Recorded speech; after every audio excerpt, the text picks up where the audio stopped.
John Robb. He is a versatile and influential figure known for his extensive contributions across multiple fields. As a journalist, TV and radio presenter, and author, he has left an indelible mark on pop culture and music journalism. John is not only a mentor, but also an accomplished musician, fronting the post-punk band The Membranes. His literary works, including best-selling titles like Stone Roses, Punk Rock and Oral History, Manchester, The North Will Rise Again, and The Art of Darkness, The History of Goth, showcases his deep understanding and passion for music and cultural landscape. John Robb's multifaceted career and contributions continue to inspire and influence many, making him a well-revered and celebrated figure in his various fields of expertise. Let's bring John to Prizecast. Hello, my friend. Hiya, how are you today? Okay. I'm doing quite well. Thank you so much for joining me. And can you tell the listeners where you're podcasting from?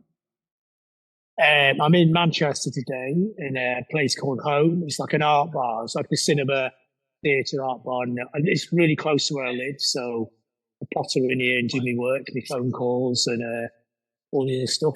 Because you just go crazy being in all day, don't you? Sure. Absolutely. Now, speaking of Manchester, just this morning I was listening to some Joy Division, their second album, Closer. People forget they only made 2 albums. It's pretty crazy. They also forget that they weren't that big when they were going. They were like a cult band. I think the biggest audience they ever played to was about 400 people. I remember before everything went crazy in the world, I went to events in Russia, like music events, and all the young people are massively into Joy Division. They're like U2 in Russia. And I don't think anybody I spoke to who's about 19, 20 had any idea that Joy Division had never actually played in a stadium. They were just like this.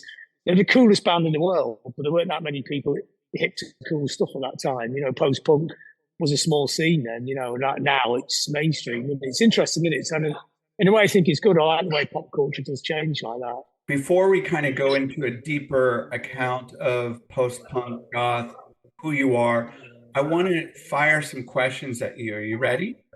Yeah, I'm always ready. There we go. Describe your style of writing in one word. Freeform. What kind of landscape would you like to live in? What I'm in already. It's a great landscape. What were you afraid of growing up? Nothing. One subject you would love to learn more about. Universe. What is a good spy name for you? James Bond. Did you ever collect anything during the childhood years? Experience. What has been one of your favorite ages so far? Right now. Is your bed made right now? No. Who is one of your favorite Disney characters? Can't stand Disney. A movie you could watch over and over again. Apocalypse Now. A book you cannot put down. England's Dreaming. One of your favorite curse words right now. Fuck that. Do you enjoy running or walking? Running. Do you believe in soulmates? Yes. Do you have a bucket list going right now? No. Would you ever skydive? No. Do you correct other people's grammar? No, never. It's hard enough correcting my own. Do you like clothes shopping? Yeah. How many tattoos do you have? None. Will Oasis tour? Yes. Thank you. You've succeeded the rapid fire round. Let's move on. Did I pass? I was a teacher for many years, so I would say yes. You absolutely outstanding job. Okay. So this interview is going to consist and sprinkle a little bit of everything. And I want to start with this question. How do you feel, if ever, a spokesperson for journalism, and or musicians? Do you feel that pressure? Do you like the pressure? Well, I would never be presumptuous, claim to be a spokesperson for anybody or anything. But I would definitely talk about things that affect a lot of people. So I am on a lot of musician organisations and some journalist organisations where it's ostensibly like a spokesperson role, but I would never presume speak for the people. I think everybody speaks from their own experience, and you try and find some common ground between all that, don't you? This love for journalism, when did that seed get planted in your brain, in your bloodstream? I used to read the music press before punk, so 73, 74, and I used to love the arcane language. I love the way it's like a mysterious world written in a code you couldn't understand. And you sort of worked it out, the hip lingo that was all written in. But it didn't really write about bands that I liked. It wrote about loads of bands I never heard of because I was just a kid then, like 13, 14. I was into glam rock and I wanted to read more about those glam rock bands, but they were too snobby to write about the glam rock bands that I liked, you know. So I started about these other bands, but even though I never heard some of these other bands, I liked the way they were written about, so it became quite fascinating reading all this stuff and this kind of other world that these people kind of lived in. And then I suppose I think the door opener was the fanzines in the punk days. So somebody brought a copy of Mark Perry's Sniffing Glue to school, and I thought, whoa, you can actually create your own media. And that was a powerful thing. People talk about the revolution in punk, but the revolution in punk was actually that people like me could actually make their own music and do their own writing. I think that was the important revolution. I don't think it was actually, in the end, any other revolution, but it was empowering and it made people create their own art and their own narrative as well. And I think that was a good thing. So, in your opinion, John, how has the art of journalism changed in the last 15, 20 years? It's changed a lot over the years. I think years ago it was there was a very few people doing it. I mean, now there's a lot of people doing it, different websites, and then arguably the people online, when on Facebook, Twitter, now Blue Sky and Threads, whatever. Everybody, in a sense, is a media, and all the bands cotton onto this as well. So some bands who never got written about at all now have their own social media. They have become the media. And I think everybody's the borders between each discipline are quite blurred now, aren't they? Like journalists are musicians, musicians are journalists. And the role of what a music journalist is endlessly debated. I think now that you could. But, in the old days, people could say a record was terrible, and that was quite a powerful role to play because you couldn't actually hear that record. Now you can just go on Spotify, streaming, YouTube, and hear it, make up your own mind. Which, in a sense, I think it's actually better because I'm not here to tell anybody what to listen to. That's why I think I'm just here. I like to contextualize the culture, talk about the culture, but I'm not here to tell people what's wrong or right and what to listen to because I believe that people are smart enough to make up their own minds. But I can sift through a lot of stuff and find stuff, and I'm always out and about. Sometimes you can be ahead of the game just by being in the game in a way. I also think a writer has a different role now. If you go and see a really good new band, you write about them to get them to hear them. But also you can say to the band, why don't you go and speak to this record label, this manager, this, and this, to help connect them as well. So I think we could be cultural connectors, we cultural catalysts, and at the same time contextualizing things, finding out the links and make things kind of fit together. Okay, so you use the words cultural connectors, cultural catalysts. Tell me how you are one of those. I think just by being there and knowing a lot of people, I think over the years, being involved in music and writing, you do get to know a lot of people. So you can actually connect people to each other. I think it's a very important role, really. I don't think it's not really a paid role or anything. It's just because you like to make things happen in culture, you like to spark things off. And it doesn't even have to come, you don't even have to get credited back. It's not about the spotlight.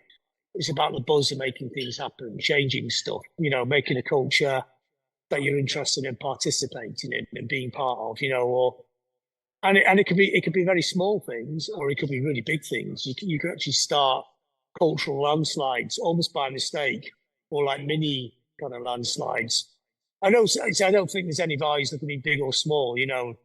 And I don't think, and also my experience when you get to know, you've interviewed loads of bands over the years, you met loads of bands, you hung around loads of bands. Yeah. I don't think there's any high or low ground. You know, it's interesting last week, the Oasis Reformation, people questioned their motives for doing it, some people. I was thinking, well, that's interesting because it's not actually any different from smaller bands. Smaller bands are just big bands that don't get paid. you know, people think there's heroic cultural figures doing it for the art. Of course, they are doing it for the arts, but also if they got paid X amount of money for doing it, they would take the money. You know, it's there is. I've never met anybody who makes any piece of music there's holy ground. You know, just there purely for the art. It's people have to survive. You know, and they have to make money as well. Whether people should make huge amounts of money and everyone else makes nothing, that's a whole different question, isn't it? It is, and that could be a whole another hour or two of conversation. Yeah. Growing up for me, there were bands like the Wedding Present, Pixies, the Chameleons that really lit the fire of inspiration. Tell the listeners some bands that breathed a lot of life into you. It was interesting you mentioned those bands because Chameleons and the Wedding Present went to the same school. They're in the same class at school, weren't they, in Manchester? That's quite amazing, isn't it? Like 2 or 3 kids at school that made a connection with somebody all the way around the other side of the world. The other interesting about the Chameleons now is they're about to become bigger than they were when they were at their peak. So they've done a career in reverse, haven't they? They never sounded this good. You know, we played them quite a lot as a sport band, and it's been amazing to see them get organised, you know, and actually get what they deserve to have got 40 years ago. It's quite a heartwarming story. Yeah. Wedding Present. I mean, I knew David Gage before the Wedding Present. He used to come to Membrane's gigs. He's a big fan of the band, and he's just this tall, very nervous guy. He used to give us little demos of his pre-Wedding Present band, the Lost Banders, you know, when they started. I mean, they do sound a bit like the Membranes, but he was very good at writing pop songs, you know, whereas we didn't really write pop songs. He sort of took the sound, not didn't take the sound, he was influenced or interested in the sound we were doing and applied it to really great songwriting. It's like the Smiths put through a Membranes fuzz box. So when he did the Albini records, they sounded really like us, but they were more listenable, you know, and that's a talent, you know, and I love that talent and appreciate that talent in him. I think he's a very good songwriter. So for me, well, the glam rock bands, obviously Bowie Bowling, but then all the Division 2 glam, I love Slade, Sweet, Mud, all that stuff that people be sniffy about. But I've never been a musical snob, but I don't really care if people think my taste is cool or not. If I like it, I like it. I can't pretend I don't like it. Right. And people like Sparks, I've always loved Sparks. What do they call them? The greatest British band ever from America. Because Americans didn't get Sparks at first because they were too nuanced, sarcastic, arty. You know, all those things Americans didn't really get in rock and music either. There's a lot of levels. I mean, it's not a critique of Americans. You know, it's different, isn't it? Americans, Bruce Springsteen, and British people love Sparks. You know, we get the joke. You know, as American, it's a different sense of humour, isn't it? That's, you know, it's not an either or, is it? To me, it's all different. So I loved all that, but punk was the thing that changed my life. You know, the Pistols, no matter how much people try and rewrite the history of punk and say, oh, the Pistols, they were just a boy band. The Pistols weren't that important. No, they without the Pistols, none of this would have happened. But my favourite band in punk was actually the Stranglers because they were complete misfits, musically really original, genuinely quite a dangerous band, very dark band, who also wrote really great pop songs in the middle of all that, melodically fantastic band, you know. And all the way through to this day, even though there's only JJ left, they're still an amazing band. And when I say only JJ, you cannot say only JJ Bernal, who is the greatest bass player of all time, you know, just on every level, you know, rhythmically, melodically, the way he plays the bass, the way he moved the bass into the middle of a musical sound, just everything was really great about that band, but also a really uncool band to like in punk. So it was a test, you know, like, but I don't mind failing the test of coolness, you know. I'm not interested in that. I'm from Blackpool, you know, not if you're from Manchester or Liverpool, coolness is a bigger deal. But when you're from Blackpool, because it is like Las Vegas by the seaside, you're not going to be cool. I really don't give a fuck about being cool. So you use the word dangerous. I've heard you use that several times in previous interviews. Can you tell the listeners what you mean by dangerous? I think there's an edginess to it, and there, and something that's it's not. It, you always want to be on full beam and to be fully awake in a sense. Not, I don't mean like woke, whatever. I mean something's testing in it and makes all your senses tingle really in it. And so music does that for me, and the very best music does it to an extreme kind of way. It could be sonically, it could be challenging as well, And I think challenging doesn't mean just underground avant-garde, which I love as well. It could be a great pop song. Bowie was challenging all the way through the 70s, just because he kept changing style and so on and image as well, and image is important in Britain, This is often very difficult to explain to people in America. I mean, some American bands do have image and it's a strong part of their thing, but in the UK, clothes and music for years are always really entwined with each other. There's a dress code and a music code, or both sides, two sides of the same coin. So Bowie is part of that. It's a whole 360. It was a song, the lyrics, the image, the little film clip that came with it when they were not called videos, all that. And bands like that, Stranglers had that as well. And having to justify what you liked as well, because that was always a thing, people always say, you can't like that, which has always been like, well, what's it got to do with you? But you justify why you liked it. So based on that definition, would you say Taylor Swift is a bit dangerous? In a sense, I think it's interesting, isn't it? Because it's everything's so much more blurred now, isn't it? So yeah, in a way, she does trigger a lot of people, especially Republicans in America, because she's a Democrat, isn't she? And they don't like that, so she'd be dangerous to them. I think because she's sing, this wouldn't be so dangerous. I think she's actually quite sensible, which is that dangerous in pop culture, but the way she's like, I don't know why she works. She's the older sister who can give relationship advice to a little sister. And it's a brilliant thing, that, isn't it? And it seems like a really good soul. And she makes music for her space. I mean, I have no interest in it at all. Why would I? I'm 63. It's not made for me, but I'm interested in her as a pop cultural phenomenon because the other thing is, I think if you're a writer, there's two ways of writing, really. There's a self-indulgent thing where you write about things you're fascinated by and you're a champion of. Also, there's pop culture, which I'm fascinated by as well. You don't have to like the pop culture to be interested in it. And I'm always saying that to writers on the site. If you're going to review Taylor Swift and you're 60 odd, well, I'm not interested in the fact you don't like the record. I want to know why this works. Why is this record connecting with millions of people? It's a much more interesting piece than some old dude sat in his back room going, this record does not work for me. Well, of course it doesn't. But why does it work for everyone else? That's your challenge. Same in all mainstream kind of artists like Coldplay, whatever. Why does that work? I'm interested in why it works. If it's a record I love, or a record we all love, and we're like the Bunnymen, just celebrate the record, and things. And also, if you're right about Coldplay, point people back to where Coldplay came from, which is the Bunnymen, isn't it? Those kind of bands, reference back, because I loved that when I was a kid. When you got really into something and then you found out where they came from, you check that out as well. The way that Buzzcocks got a whole second wind out of Green Day, name dropping them left, right, and centre.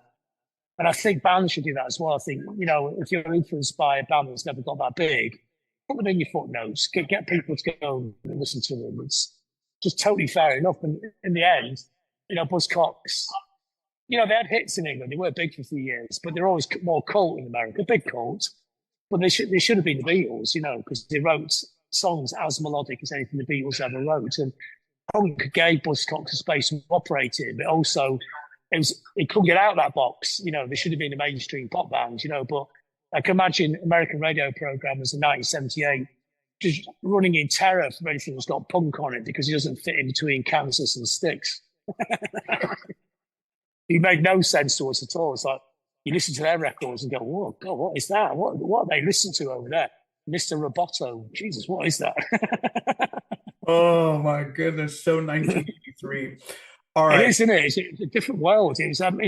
British bands used to get big in America for a long time, but then we'd hear the American bands, and most of them didn't make any sense to us. And that's what was great about Spark. It wasn't It didn't, because it did totally make sense to us that they really done their homework on what British kids wanted in 1974. That's for sure. Yep, absolutely. All right. So, one of the things I appreciate about you, John, is that you have such an instinct for pop culture and music. How did that all come about? Was that something inherited from parents, relatives? No, no, I just loved it. From the day I've got really into it, from probably about 11 the Beatles and Stones on top of Pops in 1970. Yeah. And even though I didn't really know who they were, because now it's another interesting thing. There's a lot of younger people get into pop culture, whereas when I was about 8 or 9, it wasn't something that was part of primary school culture then, you know. Whereas now kids 5, 6, 7 are really into music and and how it works. Whereas then it wasn't. So I love that. But glam rock was the first music that really connected with me, and it just connected with me. That was it. I just loved it, and I couldn't understand why someone else wouldn't get that song. But I completely loved it. And I think it's about being not afraid of your instincts. And all the people I've always sort of liked in music, so like Alan McGee, it's the same. It's always been on instinct. And I don't trust people who have very, pure music taste. They do their top 10 records. You think you've actually just sat down and worked out what the right records are like, not the records you actually like. You know the top 10, don't you? It's all the classics, isn't it, that people always put. And you think, where's your mad record that you love, but you don't really want everyone else to know you've got? When you go around somebody's house and all their records are perfect, it's all just jazz records and a bunch of Tamla Motown and a Marvin Gaye's lying on the table. And you go, but where's your Slade's greatest hits? I'm sure you used to like glam rock. I remember you liked glam rock. Just stop pretending, can't you just have the whole lot? Some records I like are really cool, and some of them are completely laughable, but I love them. And Alan McGee's same, when I speak to Alan, we love Slade as much as we love Marvin Gaye, whatever, it's just loving music. You don't like it all. There's loads of music you can't stand and just does your head in. Probably 98% of it. But I cannot edit my music taste just to make myself like the coolest person on the planet. I can love shellac as much as I love a Britney Spears record. It's just the way it is. It's just so I don't have a filter. So basically, that's all I do, and I don't even know if that's a good thing or a bad thing. It's just a me thing. Yeah. Okay. You have touched on something that reminds me of an era called the Britpop era.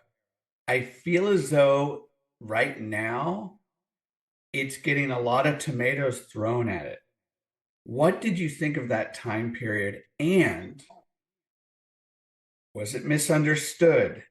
Did it truly affect the cultural landscape of music? Was it a little overrated, underrated? What's your opinion on that? The first thing to mention here is I was actually using the term Britpop in 1987.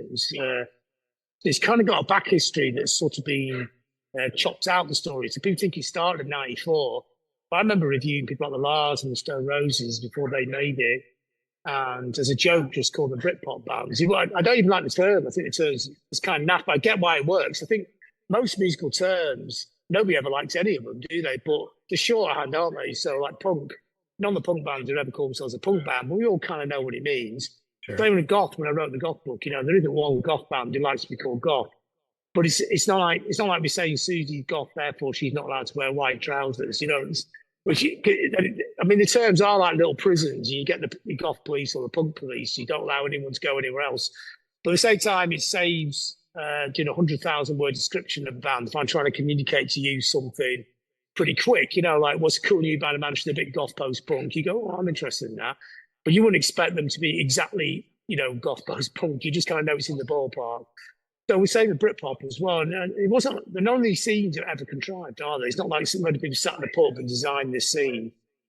And a lot of the bands that became what people think are really big Britpop bands did have a prehistory. Pulp supported us a couple of times in the membranes. And they'd be like, and we knew them, and they were good bands, but like, oh God, no one goes to see them. They wouldn't even have 3 friends turning up at the gig. For like 10 years, they just seemed to exist in a world completely of their own. There was actually a band just before Pulp, quite similar, just before Pulp made quite similar, called World of a Twist, who were an amazing band. Yeah, and I think I think your listeners should definitely go and check World of Twist out. They made one album, about 4 singles, and they had the same kind of kitschy, in-depth knowledge of pop culture, and they played with it, and a very charismatic frontman who actually died, sadly. Amazing band. They should have been as big as Paul, but it's an interesting thing that often you have to be in the right place at the right time. Yep. Paul spent 10 years in the wrong place and then suddenly got in the right place. It's a great story, really. Yep. And they fitted perfectly into Britpop, but they were not really Britpop. They were a post-punk avant-garde pop band in a sense, art pop, really. But they did fit really well at the time. Noel Gallagher, when I interviewed him years ago, he said, this great quote actually, he said, the London music business had the stage set for Blur and Britpop, and we turned up and they never forgave us. Which kind of tells you a bit about the Tomatoes thing, isn't it? Because now when I think about it, Oasis made it without the permission of the music press. Music journalists don't really like Oasis. A lot of it downside. And I think also because a lot of music writers like similar sort of culture, which is fair enough. You know, I mean, there's a lot of really good writers who write about music I don't always like, but they're good writers, you know. But Oasis made it without the permission of these people. They actually were a people's bands, and those kind of groups never get critically acclaimed in a sense, do they? You know, Oasis did get good reviews, but actually the second album got really terrible reviews, and they had to rewrite them a month later, didn't they? Because it became like a fulcrum record. And also the kind of people like Oasis aren't the kind of people who read music media. You know, it's word of mouth. It's pre-internet Oasis. It literally was the last word of mouth band where people say to mates, you've got to fucking hear this. And it just took off. They've been around a couple of years, you know, 3 years, and no one really took a notice of them. And when the first couple of singles came out, it literally was people saying to the mates, fuck, this is good. You know, and I like those kind of bands. You know, I like Captain Beefheart. He's totally music press of the early 70s. But I also love Not the Hoople, you know, they were never a music paper band, or Slade, you know. Again, there's no barriers, you know, there should be no barriers. Why can't you have both? Why can't you be greedy? Life's short. And you must have been present and still present today in the early explosions of these bands. Can you tell us a few others besides Oasis? Oh, loads. I mean, when I was a kid and I got into Beatles in the 70s before punk, I like glam rock on the Beatles and the Stones, really. Yeah. I thought, wouldn't it be amazing? There's a teacher at our school who used to teach John Lennon at school in Liverpool. He moved to Blackpool where I grew up. We thought, wow, that's amazing. How would you even be anywhere near that world? What would it be like to be in the middle of the youth quake and read about Haight-Ashbury and go, wow, punk in London? I was reading that when I was a kid in Blackpool going, it must be amazing to be in the middle of all that, you know. And then suddenly there I was in the middle of it all. So, fuck, is this what it's like, you know? So post-punk, I was involved in it, not in the middle, but I had a post-punk band. So I was on the fringes of it. So I played Future Armour. I knew the other bands. I saw it all firsthand. And then I saw the Smiths emerging really early on. I met Morrissey before he's in the Smiths. I met him when he reviewed the Depeche Mode gig where he said Depeche Mode were terrible, and he gave Ludas, the sport band, fronted by Linda, who's a good mate to Morrissey. He's absolutely amazing. Linda is, for me, is one of the key figures in Manchester music culture. Gave them a great review, and this bloke said, "You got to meet this guy." I didn't really know many people in Manchester because I was still in Blackpool, and this guy called Stephen was reviewing the gig, and he looked different. Then he had longer hair and that, and I met him that night, and I thought, oh, that's the guy who did the James Dean book. I thought, because my mate had the James Dean book and the other book that Morrissey wrote. And I thought, wow, he's printed his own books. How did he do that? You know, nobody ever did music culture books then. There's about 10 in the whole world. And this weird guy in Manchester had done 2, New York Dolls book and a James Dean book. My mate had him. I thought, that's that guy, isn't it? I'd recognise his face off that. And then I knew Johnny Marr, actually, because he used to manage the goth post-punk clothes shop. He's about 17, the hip kid behind the counter, you know. So I knew him from way back in them days. So I knew them early on. I saw their first gig in London. I took 40 fanzines to sell it to. There's about 20 people at the gig. The weird thing is, one of the people at the gig, I didn't know her at the time, is my current partner. She was at that gig. What a weird coincidence. And oh my! I didn't remember seeing her, but she remembers seeing me. there because I stand out a bit. So she remembers seeing me go around the plastic bag, which is fanzines, which was trying to sell. I had too many fanzines. I had to take them all home again. I sold about 10. Yeah. So I saw that, and they had all the flowers, and they threw them out in the crowd, and they landed a big heap on the floor because there was literally no one there to catch them and things. So I saw them super early, and so I saw that thing happening. But the one I was right in the middle was, of course, the Manchester thing, the Roses and the Mondays, because I was interviewing those bands. Like the Rosies rehearsed next door to us before they even put a record out, so I knew them really early. We were a bigger band when I first met them. We seen them go in their rehearsal thinking they look a bit hard then. So then one day I broke a string and I went in to borrow a string, and they thought we looked a bit hard. And then they thought we were in the top 10 of the indie charts then, so they thought we were quite a big band, which is like insanely how it flipped a million times over the other way around, didn't it? That we ended up being like this the tiniest of footnotes, and they ended up being a really important band, which is cool. I had no problem with bands getting bigger than us. We were not commercial, and they were really good at what they did. But then I recognised the bass player, Pete Garner, who sadly died. And he's one of the first people I ever met in Manchester, Pete. But he didn't twig that it was his band. I thought, oh, is this the band you were telling me about, Pete? When I took my fanzines into your shop and things. And then to see it all firsthand, and you realise it's not a flash in the pan. It's not like the whole world goes day glow overnight. It's just a lot of freezing cold rehearsal rooms.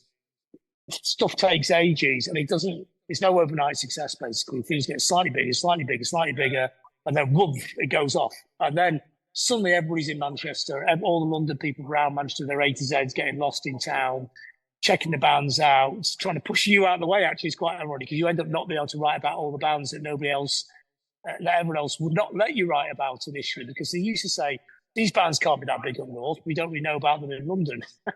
Well, they are. The Roses getting 600 people up here. It's crazy. It's really happening, And then I saw the E-culture first time. In fact, the first time I had an E was in America and it was not anything to do with dance music. It was people and that little scene in between post-hardcore and grunge. There was like a little scene of bands. So we'd toured around America 86, 87.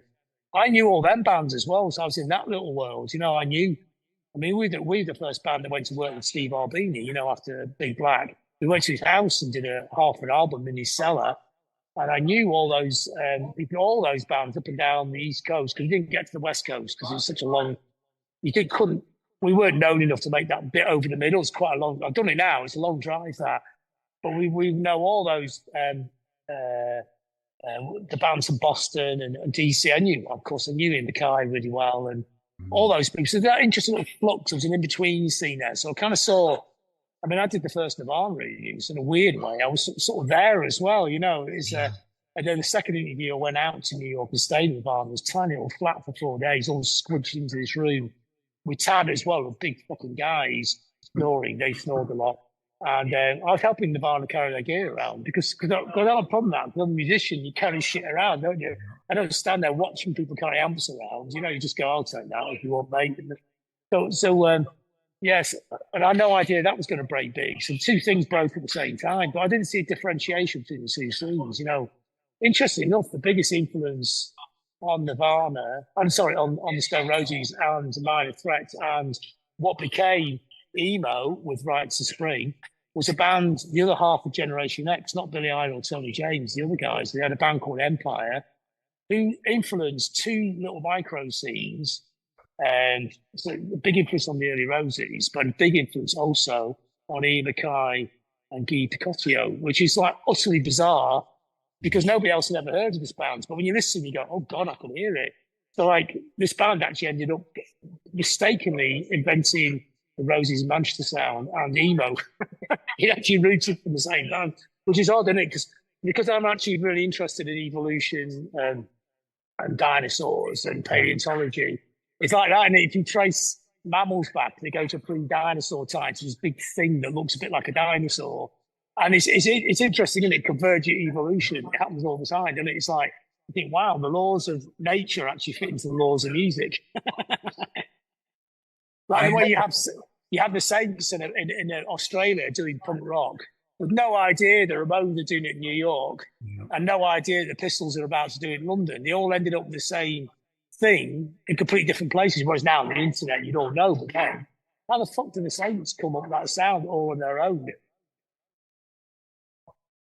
I had the incredible pleasure of speaking with Paul Simpson from the Wild Swans and Henry Oh, Priest. he's amazing. I saw him the other day. He's a great guy, isn't he? Yeah, Henry and Paul really gave the listeners and me a wonderful image, snapshots, pictures, if you will, of the Liverpool scene when that broke. Tell us what are your memories of the Bunnymen, Wild Swans, OMD, all that stuff? Yeah, well, we were in Blackpool, so we'd be getting this stuff. We were sort of on there, both Manchester and Liverpool. We'd be like the farthest flung local gig they could do. But we had a good little local scene. We had Section 25, who are the greatest band that no one's ever heard of on Factory Records. Their first album, to me, is equal to Joy Division. They didn't have a charismatic frontman like Ian Curtis was incredibly charismatic. But musically, they were the equal. They had that post-punk death disco drum thing down. In fact, 3 years ago, Kanye West actually sampled a whole of one of their tracks for an album. They emailed me, Section 25. He said, what should we do about this? This guy called Kanye West has emailed us. I go, okay, he's actually emailed you. And then they go, should we do it? I was going, fuck yeah, take the money, Jesus. And he got paid a lot of money. He looks, I know he's a bit of a dick and he's a bit of a trumpy, but when it comes to music, he's pretty on it. He didn't get a researcher. He found Section 25 himself, liked the track, sampled the whole song, and did a duet with the now dead singer in the track. There's a track called Hit, and it's got this kind of groovy, loping drum line on it, dum, da, dum, dum, da, which is so perfect for hip hop. But it's 1978; they were so ahead of the game.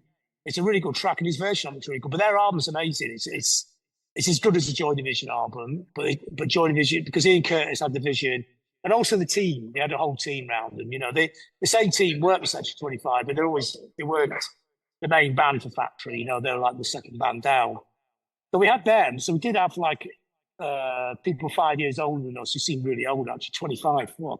And they're a really good band. So they didn't mentor us, but we shared a rehearsal room with them. We must have been like the most annoying little kids to them, but. So we had that, and they put Joy Division on in Blackpool with OMD supporting. And OMD were totally unknown then. I put a record out. We did about 4 songs. They did Electricity twice. And we go, wow, these are really good. But we didn't really know much else about them. The fact you put the single out is great, isn't it? Electricity is such a nice song. And Section 25 played, and Joy Division played. It's an amazing gig, Yeah. So we were aware of these bands really early. So we were aware of the Bunnymen because local Tony Wilson put them on telly on the local news when they had a drum machine. So we knew about them. They sounded mega, and so we knew about the local bands. John Peel was always playing these bands. There was a few connections between Liverpool, Manchester, and Blackpool. Section 25 knew all these people. I didn't know this at the time. Section 25 used to live near me down the road, and every Sunday Ian Curtis would go around and he'd all do loads of acid and listen to music. So we didn't realise that, Joy Division was just down there. But even if we did, what could we do? We go round and we'd be 17 and they'd be 25 or something. We'd just be like, you can't come in, you go away, you horrible little children. But we were wearing those scenes, but we weren't a backwater. We had our own thing, even though we were younger, and I'm not saying we're anywhere near as great as Joy Division, of course not, but we had our own aesthetic. We didn't want to be them. We didn't want to be the people in the city. We had our own thing, It wasn't like we were slavishly trying to be as cool as the city people. Right. Same Section 25. There was a good scene of bands in Blackpool. There was good. This great thing about that post-punk period, it did inspire people the most. And I've realised this when I wrote the Goth book, that the most weird little towns and most incredible scenes. Bauhaus coming out of Northampton, which is not a very exciting market town in England, but they came up with this incredibly exotic scene on their own. They came up with one of the most amazing bands, art punk bands that Britain came out with in a vacuum. And you see it replicated up and down the country. It wasn't like you had to be, you didn't have to be in London to be doing good shit, I lost my dad about 5 years ago. My relationship with him changed last 10 years of his life for the better. I saw him in a different light. How does your father continue to breathe life into you as a person? What qualities did you acquire from him that you're proud of? Well, when I was younger, I didn't really speak to him very much. I think my dad was older, you see. He was 41 when I was born. So all my mates' dads, they were like, they seemed dead hip, trendy. They played football with them and stuff like that. But my dad was already older. He was about, when I was 10, he was 50. He's a big gap, and he was never the pop culture generation. Yeah. And he's always a slightly different figure. He didn't really want kids. He never really wanted kids, which is, so I don't want kids, but I just didn't have any. So I think my mum probably made him have kids. And so I had a slightly distant relationship with him for years. My brother would argue with him constantly, and he really doted on my sister, which I think is a completely normal thing. I think it's a normal thing in any family. And it didn't cause me any problems. So I was quite an independent person. I don't mind being on my own. I don't mind sitting there reading a book for hours on end. I don't mind going to gigs on my own.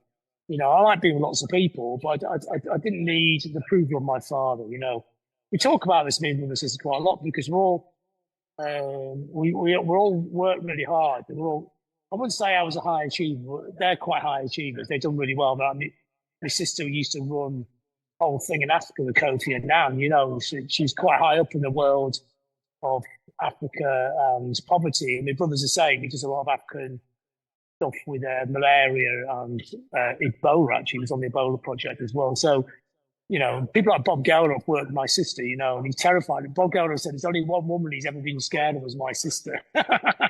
He says, when your sister tells me to shut up, I shut up, and he never shuts up for anybody. So he knew my sister that way round, so it's quite weird because he knew me. I met him through music, but I actually met Geldof through my sister, Geldof, it's really funny. He was so relieved because instead of talking about Africa and poverty, he could bitch about Dublin punk bands from 1977 to me.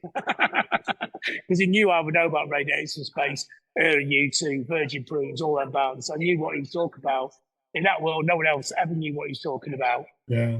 So we thought, well, that's how come we're all like this, we don't work all day and, we like to get our thing done and we work on our own terms. Well, I don't remember my dad ever telling us any of that stuff, but there must be something. I don't know what it was. But then in the end, I got on with Dad really well. He did say, like, whatever you. He did apologise to me for being quite distant when I was younger. But I said, it's cool. It doesn't matter. I wasn't really that bothered, It was, that. So it wasn't horrible. It just, other people seem to be mates with their dads, these are the same things. I think it's difficult for him, he'd gone through the war, he was that old. He was actually a pilot, Spitfire pilot in the war. He used to, not the Spitfire, but he used to, the V1 rockets, the V2 rockets. He used to, he didn't shoot them down. He knocked them out of the sky. You had to clip the wing of your plane onto the tail wing of the rocket to knock its balance and it crashed to the ground. Because if you shot it down, it would blow up and you get blown up with it. So that's how they knocked it down. So if you fly next to it and tip your wing into its tail and knock it off balance, and that's how they knocked him down. I looked it up on the internet, and he had a little top 10 that had been done it, and he was like number 3 or something, and 11 he'd taken out. But he never talks about it. He didn't talk about the war, did they? Of course he didn't talk about the war. But when he ended up on Old People's Home, he forgot that he wasn't meant to talk about the war. So he did tell me stuff which I recorded on my phone, actually, without noticing. So he's really old. He's like this little tiny little thing sat in a chair, telling about the stuff he'd done in the war. One thing that really stuck with me, he said there'd be 12 of them all playing cards, and then they'd all go and scramble, and 8 will come back, and they pick up the cards and reshuffle and carry on playing, and never ever mention what happens to the other 4. Because he said as soon as you thought about it, you would panic. They weren't heroes. He said they were not heroes. That they were scared all the time. Yeah. They were just doing their job, and it was not like heroic. And he didn't really, he wasn't anti-German, didn't hate the Germans. He said they were just poor buggers. Buggers is the word they used there, wasn't it? Poor buggers who were kind of trapped into what they were doing. He obviously didn't like the leadership of Germany.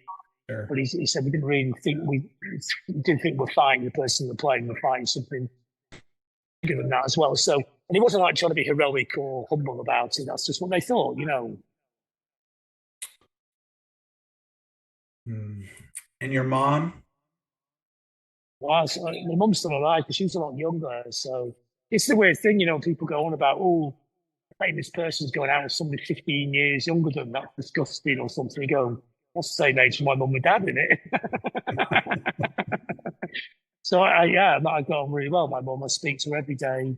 on the phone, and every Sunday from here I go and see her for my tea and that. And she's 90 now, and she was 90 the week and stuff. So, and she's always going, "Oh, I see one of your friends on the television." So she goes, "Oh, I see your Oasis reforms. You know those, don't you?" So she always cuts little things out of the paper about music and also dinosaurs and anything, because I'm interested in so much stuff. So she knows all the things I'm interested in. So Oh, that's so yeah, wonderful. I love that. And um, with your mom and dad, who would you say you're most like? probably most like my dad. Yeah, quite similar, I think. Yeah. I look like my dad, and I look like my grandmother. We never saw. We only saw her about 3 times because he's brought up by his grandmother. Because it's a bit of a weird thing. We didn't realise this. They never did tell us this for years. But my real granddad, when you say to me, "Dad, where's the granddad?" And that we never saw a granddad. They go, "Where is he?" Never told us. So one day he got a little bit drunk, and he told my sister that actually our granddad was a Canadian, French Canadian who worked on a cable ship, and in 1920 he landed in London, and he's there for 2 days and got my grandmother pregnant and left again. And he did try to marry her, but he was Catholic and they were Protestants, and that was a no-go in them days. Yeah. But you know what? I found him on the internet. He died, so I didn't find him directly, but I knew he's from Halifax, Nova Scotia. So I did a bit of genealogy. I got in touch with a genealogy society in Halifax, and they found him. And they sent me a picture, and as soon as I saw the picture, I thought, "Fucking hell, that's my dad. He looks exactly like him." Oh. Yeah, so one day, I've got to hurry up doing this, but I'm going to have to get to Halifax, Nova Scotia, and go and find his grave and get a little picture there, a little picture in the flat he lived in. He used to own a little bar in Halifax, Nova Scotia. Even though he was teetotal as well, which like I am. I'm like my granddad. I live in a world where everyone's drunk and I don't drink. John, you are just And then I found a picture of my great grandmother on the. They came from up the coast yeah. in Canada, in Lardois it's called, which is way up the coast. They're French fishermen, and I went on their local Facebook page at Christmas. I was a bit bored, and I looked it up, and there's a picture of my granny in about 1920, looking like a really hard. She looked like a tough old woman, and she's about 92 years old or something then, with a big scythe chopping all this stuff down in the field. And underneath he said, "Oh, yes, it was somebody else's grandma as well." Because the fact, obviously, I don't think they knew my dad even existed. Talk about their granddad and grandmother. I thought it's the same grandmother, great grandmother. And they talk about how she's out there every single day till she got to 99, like this tough old woman. I was looking at her thinking, yeah, I can see it. I can see myself in her as well. I'm really proud of my French Canadian daughter. So I went to Montreal and Quebec in the last 10 years, and I used to go to them places occasionally. And now I go there and go, "It's my people, the Landres." So my real name should be Landre, but my granny got it wrong on the birth certificate. So her current boyfriend at the time was called Thomas Robb. So that my dad's my dad's called Robert. Did you call for a start? She called him Robert Robb. That's really stupid. So he's called Rob Robb. And then his middle names are Robert Landre Thomas Robb. And we go, what's Landre? Well, he's called Landre. That's actually his French Canadian name. That's what he should be called. And she put the Thomas because that was the name of her current boyfriend. And his second name is Rob. So that became the family name. And to this day, people always call me Rob instead of John. They mix my name up. But really, if the granny got it right, I'd be called John Landre. Yes, that's right. I wonder how that would change you, if at all. Well, I'd be pretty more aware from the start, Dad. For me, in Blackpool, England, very exotic to have a French-Canadian connection. But now it doesn't really change. It's interesting because I like history. I found it quite interesting. I didn't find it an emotional thing, not at all. I'm more interested in the story of the French-Canadian fisherman living on the coast, and he'd moved down to Halifax to work on the cable ships, and I found all that really fascinating. It was like I'm not interested in the history of kings and queens. I've always been more interested in the history of people. I think people's history is invalid. I want to know how the guy and his wife look after pigs in 1350. I'm more interested in that than the history of Henry II, Yeah.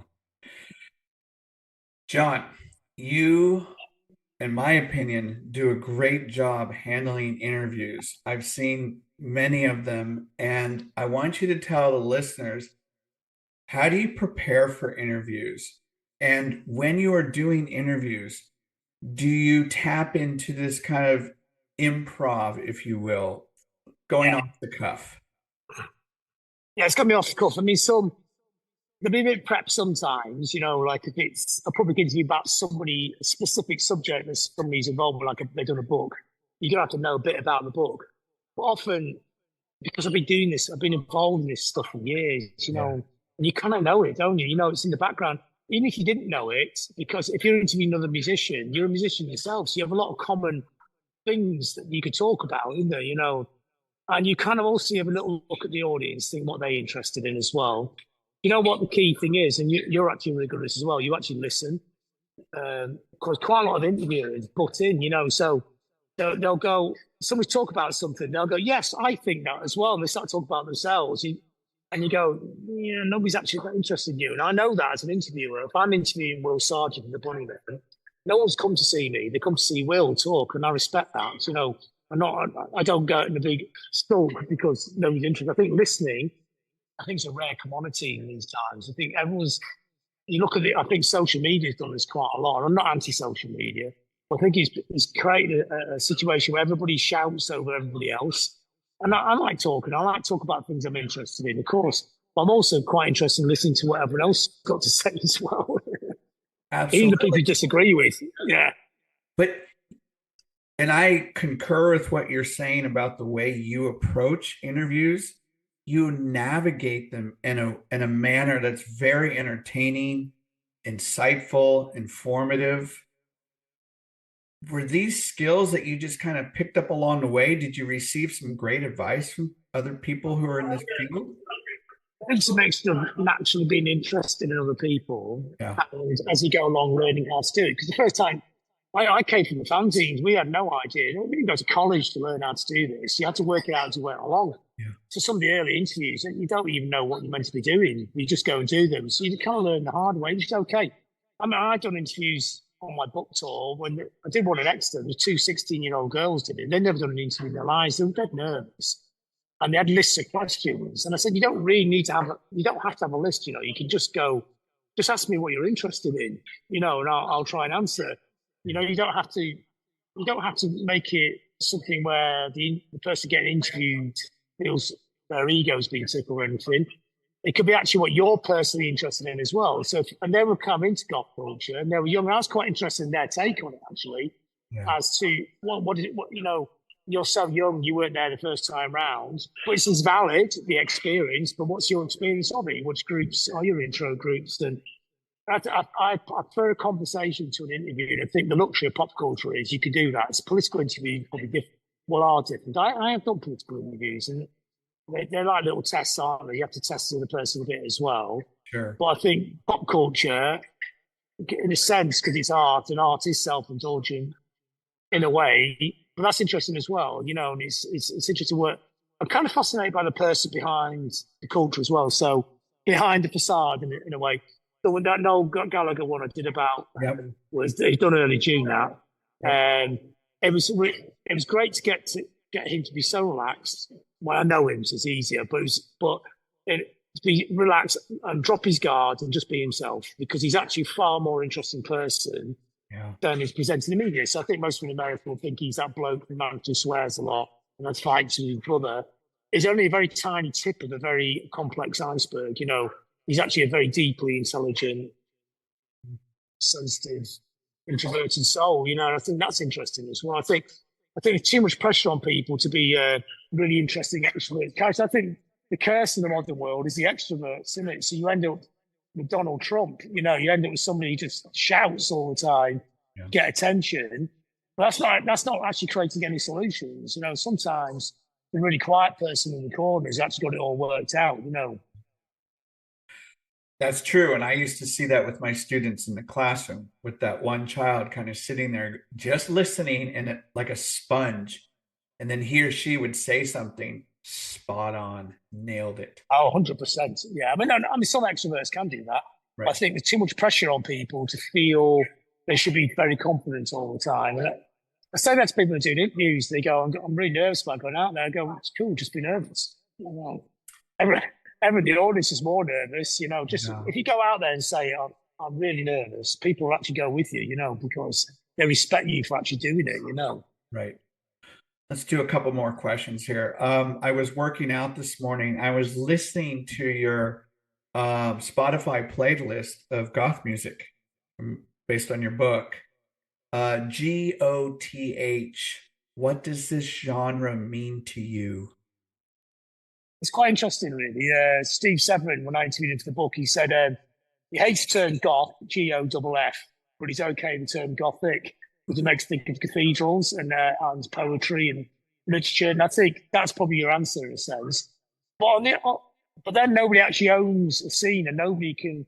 It's funny, the other day, somebody was bitching on about me on Facebook, going, "Oh, you think your book says it defines goth or something like that?" I go, "No, it doesn't say that at all. No, it's actually very open-ended. It actually throws up lots of different contradictory ideas of what something that we probably wouldn't even term goth in the first place anyway. You make your own mind up, because I always believe in that, believe in the intelligence of the reader or the listener or whatever. They can make their own minds up. I'll just put loads of ideas out there, work your own thing out. There is no manifesto, is there? So, but if you want a very simple answer to it, I think you could define it in one word: black. Yeah. Black clothes, black music, and black music because it's influenced by darker ideas, but also black music itself, because got a lot of goth bands influenced by disco, dub, funk. It's all in there. You could dance to goth, and it's got the groove, the groove that black music so beautifully nails most of the time. It's people always say, "Oh, it's the most white music ever made." I go, "No, it's not." No, it's a shame there weren't more black kids making it. But there's a few, but not enough. But I think, but everyone's got their own culture, and it's all great, isn't it? I don't think it means you make better culture because you've got a black and white influence in music. It's just interesting that people are influenced by different things, isn't it? Yeah. You can't have a checklist to be cool. I see it all the time. People going about Oasis the other day saying they're the least black influenced band of all time. And I think, well, actually, no, Gallagher likes a lot of black music, but also a lot of music that people really love, like Velvet Underground, and critics really love. They're not very black music orientated either, are they? I mean, it doesn't stop them being good or bad, basically. It's all just music that you really like, isn't it? Absolutely. Absolutely. How do you embrace chaos? Our chaos is great, isn't it? Because there are no rules, are there? I'm like every human, you're always trying to find the narrative and the safety, where it's safe to be, if I do this, it'll be okay and I'll get approval. I mean, that's how it is when you're human. But then you think, fuck that. Let's just rip all that up and start over again. I think music can be that. Music, when people write a song together, it starts off as strands of chaos and it meets in the middle, and that's my favourite stuff. I think post-punk really did capture that, because everybody would meet in the middle, but not actually change what they wrote in the first place. So the bass player would just carry on playing that bass line. The guitar player would play something completely different. And somehow it merged in the middle, and it made something that was if there's four people in a room, it was a fifth entity, was the song. The song became the fifth person. And I really like that. And you can hear a piece of post-punk, most post-punk, and you can actually deconstruct it in your head back to each constituent part, because they were all constituent different parts meeting in the middle of a Venn diagram, weren't they? Yeah. And that's, you have this spirit about you that's very infectious, in my opinion. I like how you speak from the heart. You're very authentic. You're very confident in the way that you write. And I want to close this conversation with this question. In terms of your work as a journalist, a musician, a writer, out of those three, if you will, is there one that really kind of defines more of who you are all three amalgamated to bring out who you are? They do amalgamate, yeah, but probably for me, as a musician, I love music and I love creating music. I don't expect anyone to connect with it. It's a cult band, we do sell 5,000 records. I'm not complaining about that. That's fine. It's probably what I'm least known for. So if I sit here all day, people walk past, go, "Oh, bloody hell, it's you." you're the bloke off the telly. People know me in England, been on the telly all the time, whereas in America I'm not, so it's different. And then people know me as a writer, and then people know me as a musician about the least. And that's just the way it is. You know, I can't change that. I mean, if I put a piece of music out there, I try and get people to listen to it. If no one listens to it, that's cool, you know. Yeah. And people think it's crap. It doesn't really bother me. I can't make it any other way, just as it is. But creative writing, to me, gives me the same buzz as great music. So that's why I've never been, can't write for The Guardian, because I'm not a journalist. I don't write in journalistic style.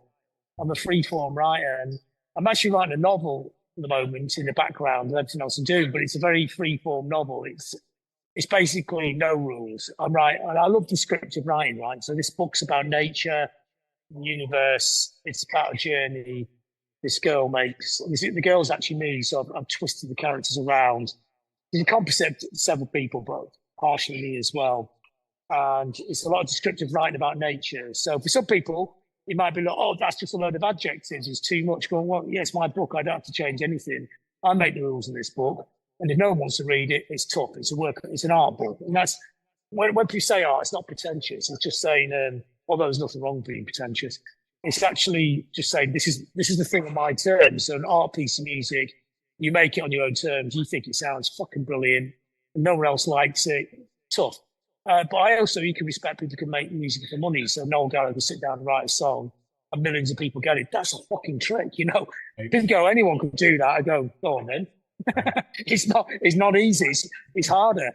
But this book's an art book. It's freeform. I write it in splurges, you know. And you know, I think the first paragraph's always the hardest thing to write in anything. So you start in the middle and go backwards.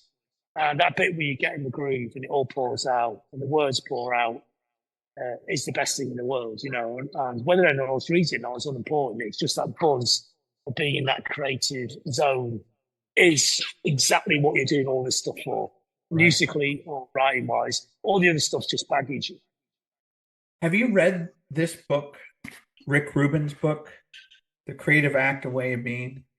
No, I've read about it, and I'd be interested to read it. But he's gone a bit weird. He was a really interesting character when he's younger. Has he gone a bit Trumpy? I read recently. No, is he still is he still a cool guy? Yeah, I find his writing, and I'm not a musician, but I find this stuff to be fascinating. Well, he's a fan. He's a fan. What I like about him, he's probably like me, really. He's actually a fan.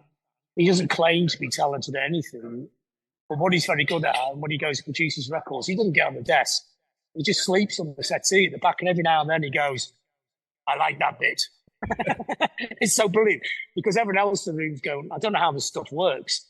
So but when he's in with the bands, they tend to make their best records. So he's bringing a magic to there, which is almost indefinable. But then you realise that most bands had that. So when Joy Division rehearsed just around the corner from where I'm sat years ago, Ian Curtis would sit there for hours, and then Hooky would play something bass. He got that bit. Just play it 6 times. I've got some lyrics. I'll go. And that's how they did it. So he was like the Rick Rubin in a way. That maybe often somebody in the band would be the conductor, like Michael Gyro in the Swans, isn't it? Yeah. He sort of sets a space where a thing happens and conducts it with his hands. Or Bez and Happy Mondays. They say they're playing that rehearsal room for hours on end. And then every now and then his head would nod and they knew they had the groove. I mean, that's what creativity is like, isn't it? It's not somebody with an acoustic guitar who could play loads of chords. Often it could be the other person in the room has no idea, but has the instinct. And this is what we talked about at the beginning. The instinct is the key. They just know it's right. Yeah, they feel it. I think you would really enjoy this book. So many little. No, I'm definitely going to get it because I did like his old interviews I read years ago. I was actually once in a vegan cafe in LA, and he'd in there. Just having his dinner and stuff. I thought, well, you don't want to go bug somebody when having dinner, do you? But I did like it, and I liked because he did operate instinct, and that thing in the early days when he was the student in New York and he sort of joined hip hop and rock together was very instinctive, wasn't it? Yes, and in between these chapters, he has these little simple quotes. For example, failure is the information you need to get where you are going. Don't fear it either. Right. Taking a wrong turn allows you to see landscapes you wouldn't have otherwise seen. Just little nice perspectives here. You know, I wonder if he still does that, after he's been around 40 years and done all them records. Does he throw deliberate curveballs in there just to, like Brian Eno and his cards, you have to like break the narrative occasionally, don't you? Does Rick Rubin do that? Or does he go, this is so comfortable, I forgot about that bit. I don't know. I found the book and I'm like, I've been using it in my interviews and I just love these they're great conversational pieces. Okay. Yeah. In the end, it's also indefinable, isn't it? It's right. What actually makes pop music work. There's no one really has any idea, right. Which bits work, which you just have to go and feel. It still may not work. And that's what he says. In fact, he says when he knows a song is done, it's when he feels that it's done. Yeah, because we can't finish anything. It's like John Lennon was going to remix Strawberry Fields, but he got murdered, didn't he? But you know what? Good job he didn't, because it's perfect. You can't make it any. The way it's imperfect is what makes it perfect, isn't it? Right. Yeah. And also, it's not always just about the music. That's the other thing. Right. Like it could be, there's so many other factors feeding into a great piece of pop culture. It could be the performance of it, the person's haircut. It could be their trousers. It's weird pop. It doesn't work purely on music. It could be a great video, a terrible song. There's so many examples of that, isn't there? Oh, so many examples. So what's coming down the line for you in 2024? This week's been a bit mad. So I've got I want to try and get that novel finished because it's nearly finished. I need to get it done because I've been offered loads of Oasis books, but they want them done by Christmas. So I've actually had to get an agent in. It's just too much for me to deal with. They're there to talk to people today. So if they get the right deal, I'll do that because there is a good story. I want to do it my way. I don't want somebody saying, I want it to be a flimsy little book. I want to write a story. I like the idea of things having depth, which people don't necessarily see, And I think there is a story there to be done on that. Then I've been asked to do my memoirs, so I've kind of half written them. They just I'll keep doing bits of that. Got some memories gigs in December. I'm going to Ireland next week to do a spoken word tour. So that's about 10 days in Ireland. See, the great thing now with technology is now I didn't even have to take a laptop. I could take my phone and this tiny little keyboard. I could just carry on. It's not like I have to break my back lugging my stuff around. So like travel used to be dead time. You used to go on tour for 4 weeks and come back and try and catch all your stuff up. But now you just carry on, don't you? It's on that aspect of modern life, things are easier. And then I've got my screen education scheme we've been working on. And it's getting tested at the moment, it's looking good. There's always loads of projects going on. Final question.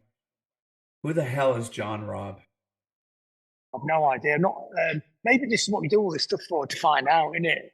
I always thought I wrote about music to find out why the hell I like this stuff. Because often I have no idea. But I also like the idea of being a ghost in your own story.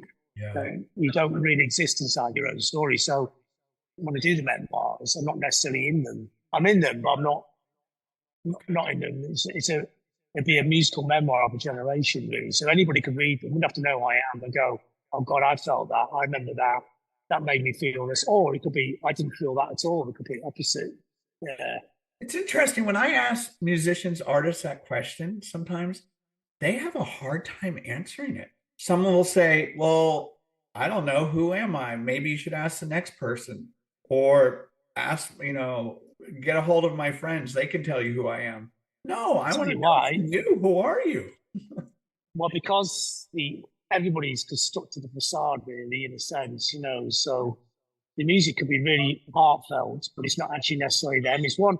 We're all 1,000 different people in 100 different days, aren't we? So yeah, it's one of my lyrics for you. So, but we are, aren't we? Haven't changed. I was speaking to this other day with an actress, and she was saying, when they play parts, they don't all do this, but you just tap into one of the 100,000 different versions of you that relates to that person you're trying to portray.